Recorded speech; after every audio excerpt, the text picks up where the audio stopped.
Okay, thank you. All right.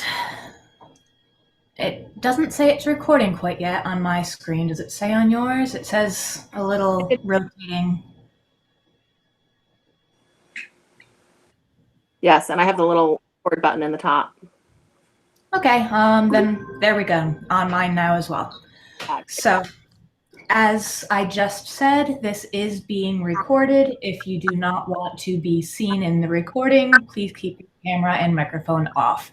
To begin with, I would just like to thank our presenter for taking the time to teach this class. I'm very excited about this. Fingerloop is one of the things I've started doing recently as well, so getting to learn a new pattern is always great.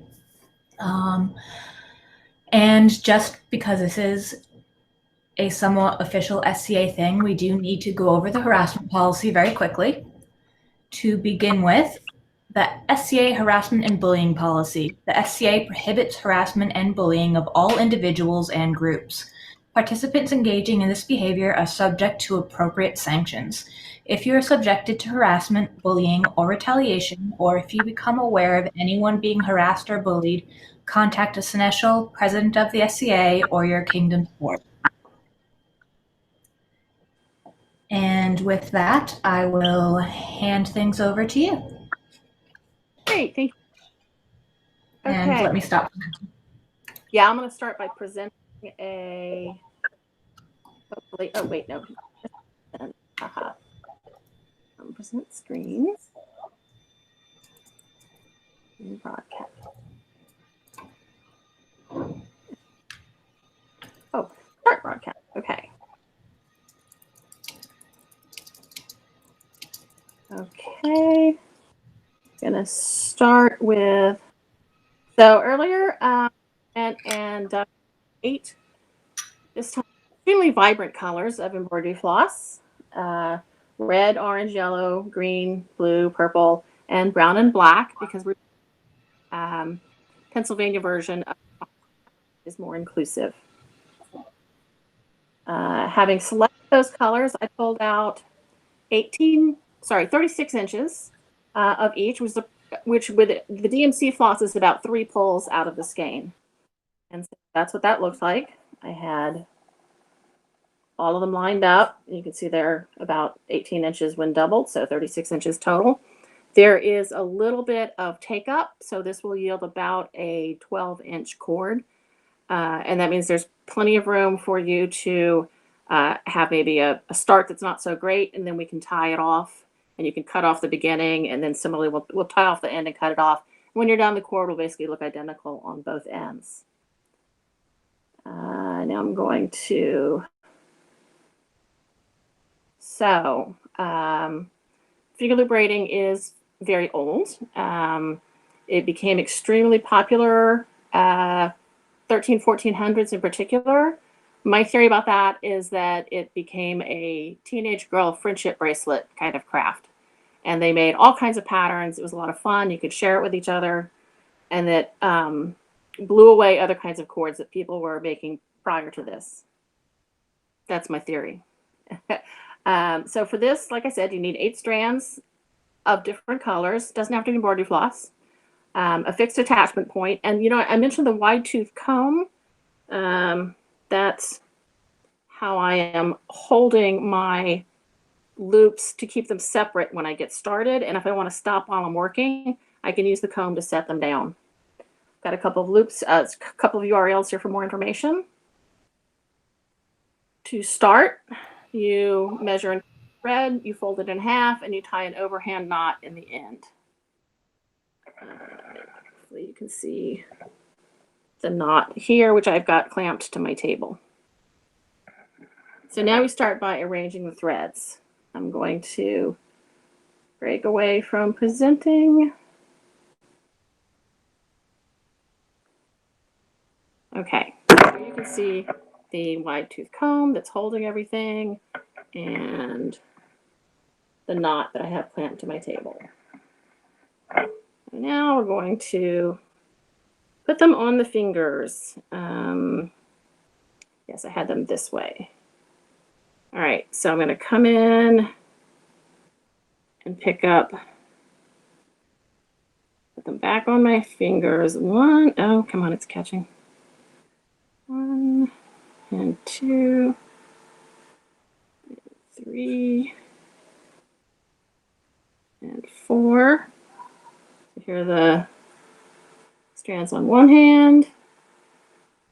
You can see my hand here with the loops on them. Oh.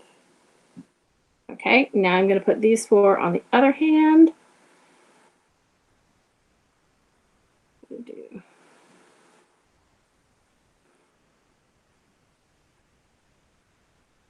1,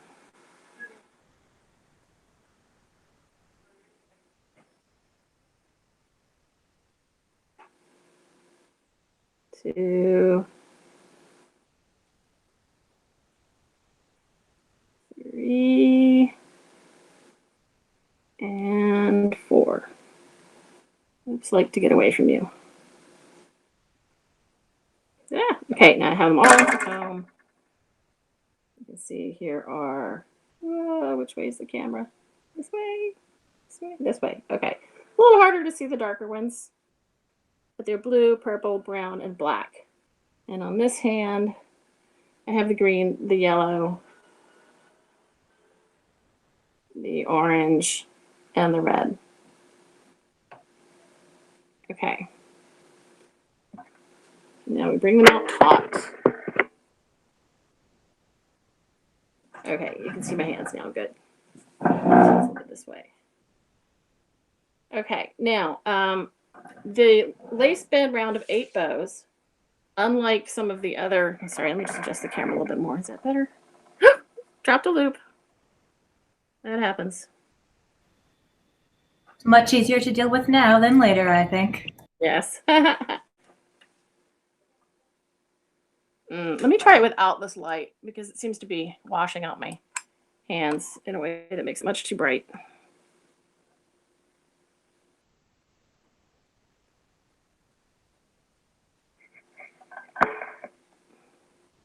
Okay, my 2 hands.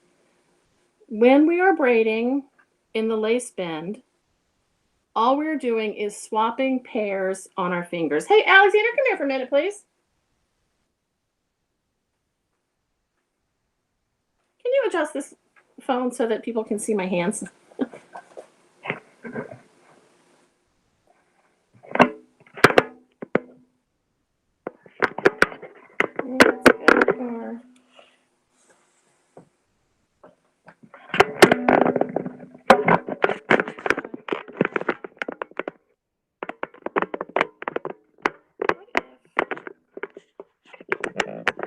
Professionalism.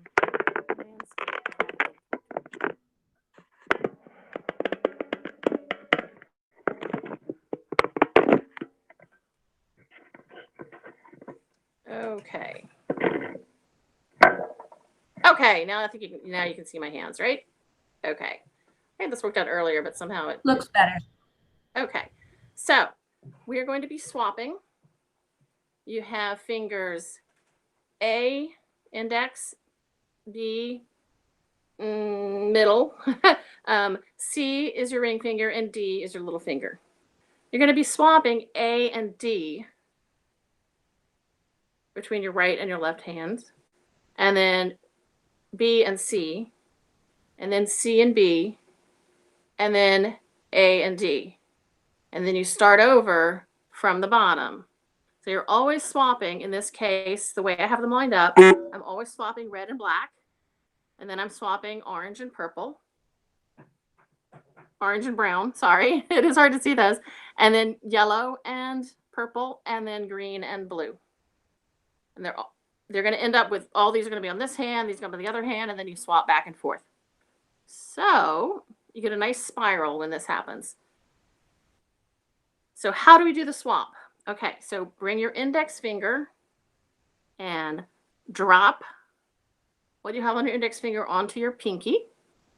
Reach up and over the one that's there and draw it out.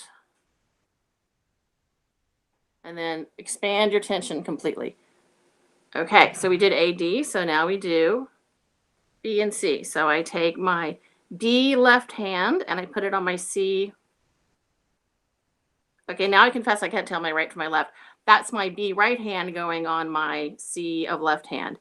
And I reach up and over to reverse the bow, and I pull it out and I tighten up my tension by spreading my hands very far apart. And now I have two dark ones on this hand, two bright ones on the bottom here. We continue. I drop C right onto B of left, and I reach up and over, and I pull that one through. And then the same with the index, the pinky right and the index left. Voila. Give it a good tighten and kind of wiggle. Woo! Child? Huh. Oh, never mind. I think I got it. Oh, this thing is collapsing. It's not good. Please come back. This thing is collapsed. Yes, please squash it down more. Because it just fell forward. You have to, yeah. Okay. Now, can you point it so people can see there? Point it so people can see. Yes, that. We need to show them the wiggle. So we do a little wiggle here, and that tightens everything up. Okay. That seems like it's pretty good, actually. Yeah. Yeah, because I can move my hands in a little bit. Okay, so now we're going to do that again, starting in the same direction. So we do A right onto D of left. Yes, thank you.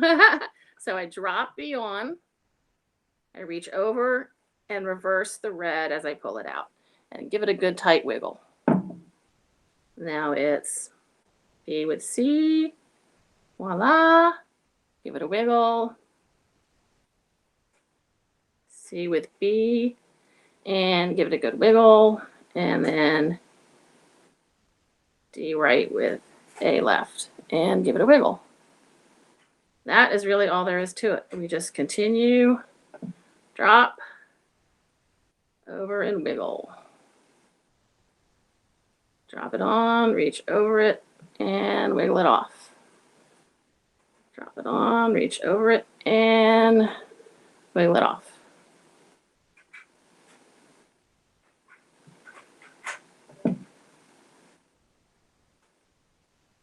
And if you get confused, just like bring your hands back together and look to see what colors you have. And I can see here that I have on this hand, the one red, and the other bright colors are over here. I've got three dark colors here. So I'm really sure now that I put B here onto C of here.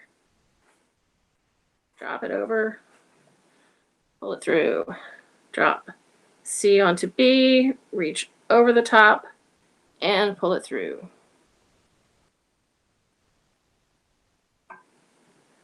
Okay, I'm going to do a few more, and then I'll show you how the end is starting to look. So you'll get an idea of what it's supposed to be doing. Your loops will come out to be slightly different lengths as you go, and that's fine. You just, when you tie the knot, overhand knot at the end, and you cut off the ends, you'll never know that that happened. It's just a matter of tension varying a little bit between your hands and the way the thread is taking up.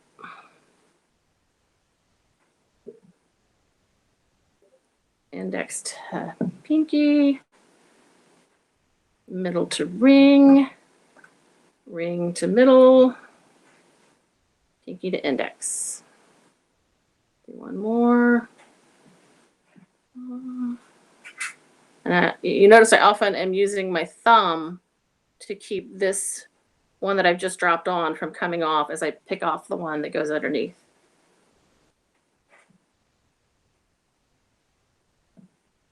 Okay, so I'm going to, since I'm not trying to walk away, I'm going to go ahead and tuck the dark ones up into that joint and just drop the bright ones on the ends. So I can move the camera up close and show you what it's looking like. Maybe a little light here.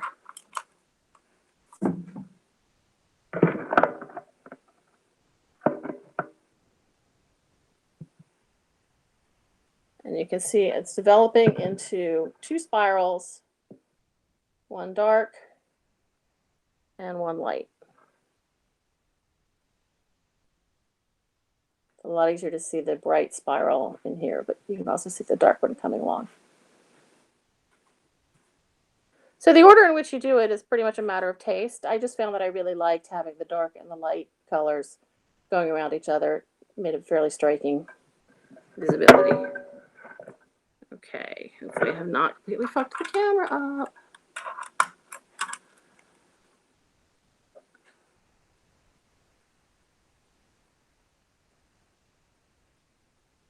All right, now does anyone have any questions? Is anyone actually doing this as we go?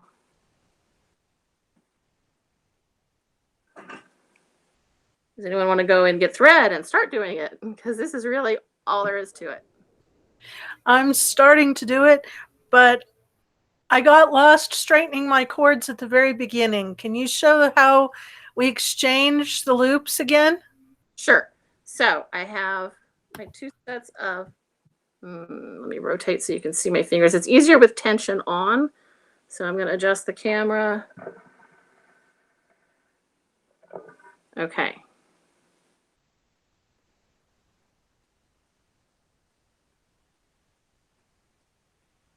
Okay.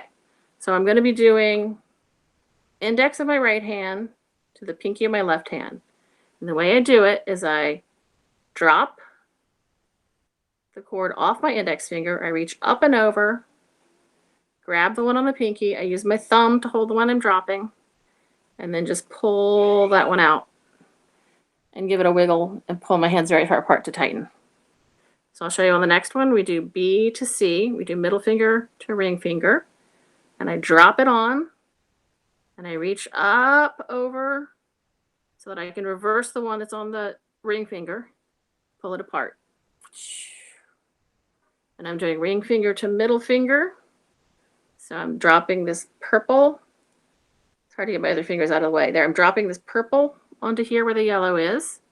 And I reach up and over, and I pull it out.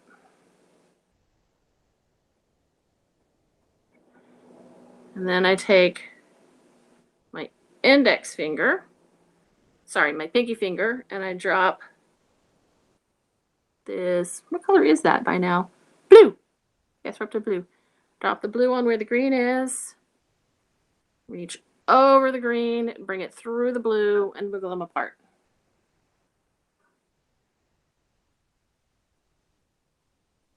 And then start again from index to pinky of right hand to left hand. So I drop the red on where the black is, reach up underneath and pull out the black. And then I drop the orange on where the brown is, reach up, twisting the brown as I pull it out, wiggle, wiggle. Then it's my ring finger on the right hand to my middle finger on my left hand. So that's blue to purple, reach up and pull it out. And then I take my index finger on my right hand, drop it on to the index finger that's holding, pinky finger holding the green. Drop it on the index finger holding the blue, reach up and over and pull the blue out.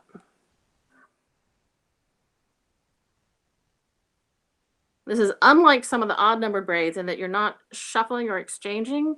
You're simply swapping pairs and you're swapping the same fingers with each other. So the same two loops are being exchanged throughout the entire braid. And there's nothing like with a 5 braid where you would be shuffling, you take one off and then you move the other things down. That doesn't happen here. So once again, we're back. Now we have the brights on one hand and the darks on the other, but we're swapping the same colors. So the red swaps with the black. Voila. The orange with the brown. Yeehaw. Yellow with purple, like that. And green swaps with the blue. So the darks are here and the brights are here. Now black with red, brown with orange, purple with yellow, woo, and black with blue with green.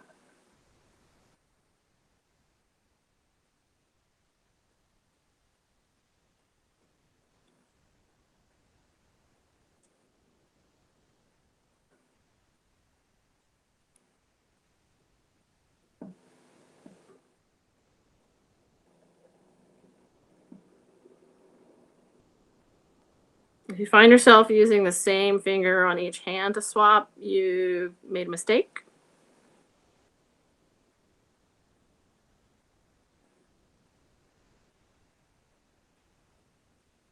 Sometimes my middle two fingers look like each other and I pause because I'm confused, but just keep going. Okay. All right, I'm going to pause again and show board in progress.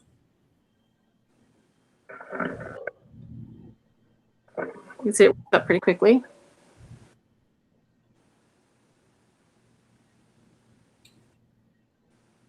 Okay. Any questions? All right. I'll keep working. So, not really a question, but more a comment.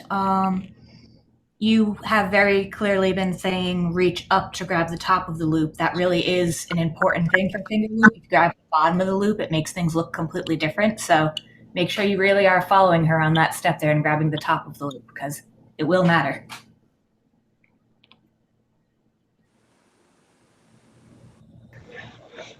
I have a question.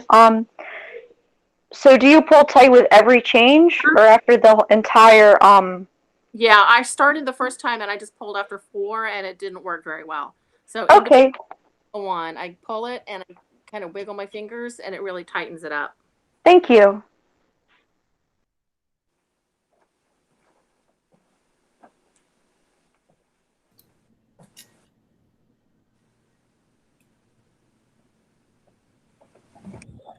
Oop, almost lost the blue loop. There we go.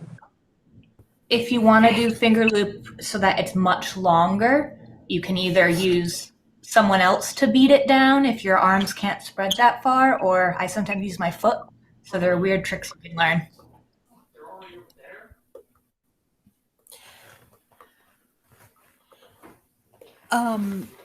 I don't really have a question. It's more of a comment. When you're working this particular braid, one of the things that you can do if you want to throw a little more interest into your pattern is when you get back to your starting position, you start with your D finger on your right hand and work your way up. And that reverses the direction of the twist, and also at the point where it basically doubles it up, sort of, if that makes sense. You get this sort of like an eye almost. And so like if there's a color, not so much with this one because you've got a lot of different colors going on, but if there's a color that you want to kind of play up a little more than others, having that little sort of eye design in there when you get to your reverse is a lot of fun. Cool.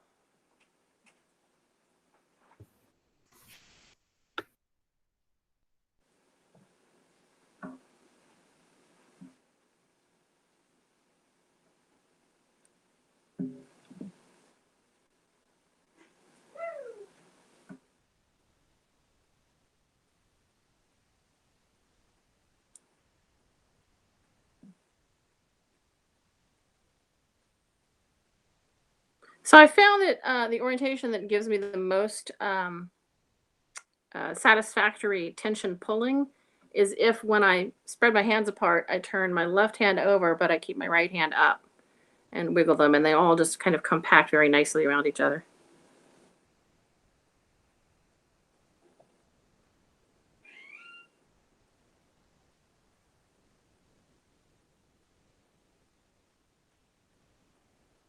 And if you need to remind yourself later of how to do the pull, at the end of my blog post that's been linked to in the chat, I have a little YouTube video that shows a close-up of this repeated pulling.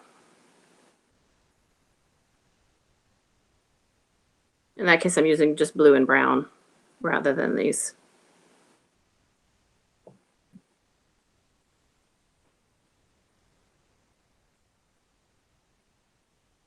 I have no documentation that they ever used 8 colors. I do know that in Fingerloop braiding, they would use a lot of different colors if they were making, for example, a seal for a contract. You would use a particular braid and a particular arrangement of colors, and that would be kind of a anti-forgery attempt.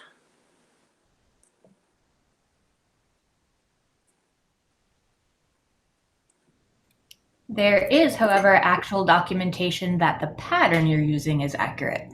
Yes, this pattern is, I think I said 1474. It's in one of the books that is located at, is it fingerloop.org? That's the website that has all the manuscripts. I don't know, but I have a book that's called Tack v. Bows Departed, a 15th century braiding manual examined Yes. by Elizabeth Benz and Gina Barrett, and it's a pattern that they have listed in there. It's pattern 25. I link to where I found it online. It is that. It is from the book.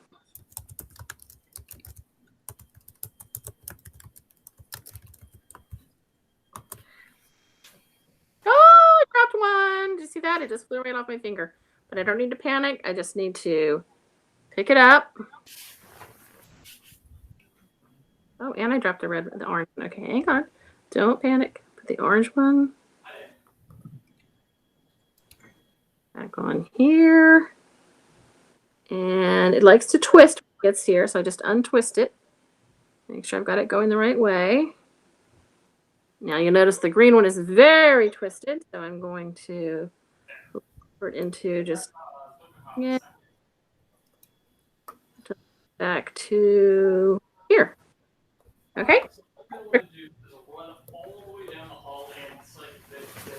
And then I'm wondering where it was.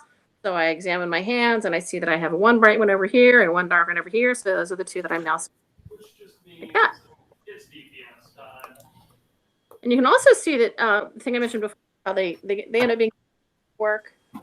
They're getting to be different lengths, and that's part of why I'm having onto them. Keeping my fingers also to roll.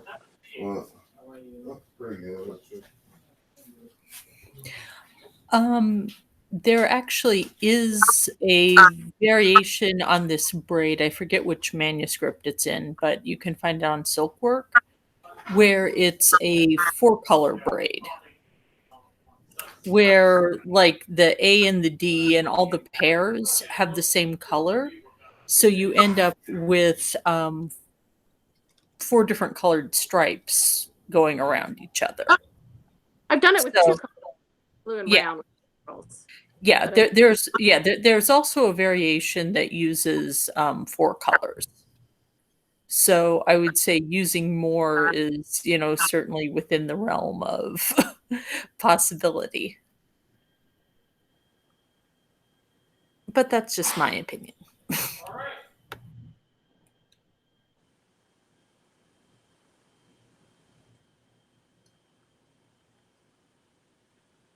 Okay, so I'm finding it harder to work, and I kind of like what I've done so far. So I'm just going to tie it off right here. And so I let go all of them. Tie an overhand knot. Oh, good track.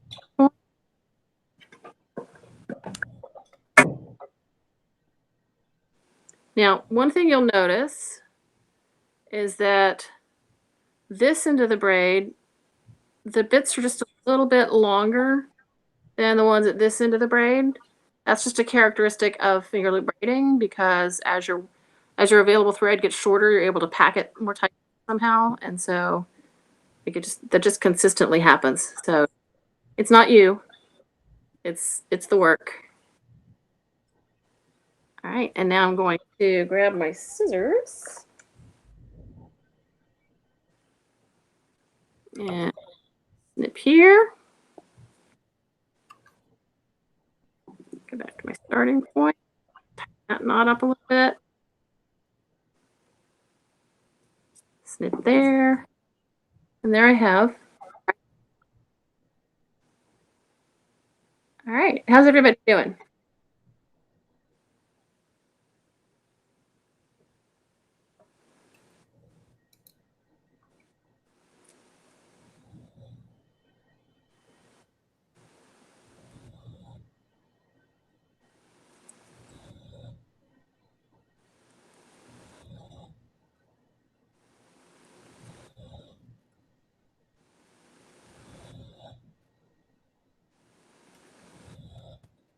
Oh.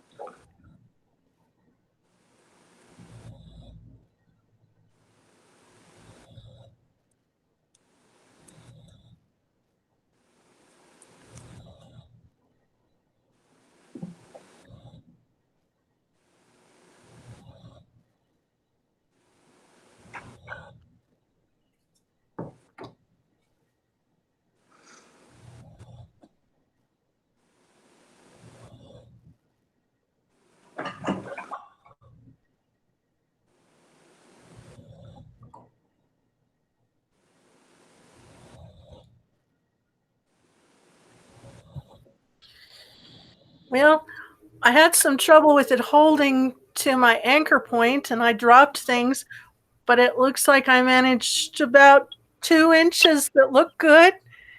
Great. That's pretty good. Yep. And that's big enough to show your pride. You could tie a knot at each end, snip it off, and you've got yourself a piece of pride cord for the month. Little keychain decoration.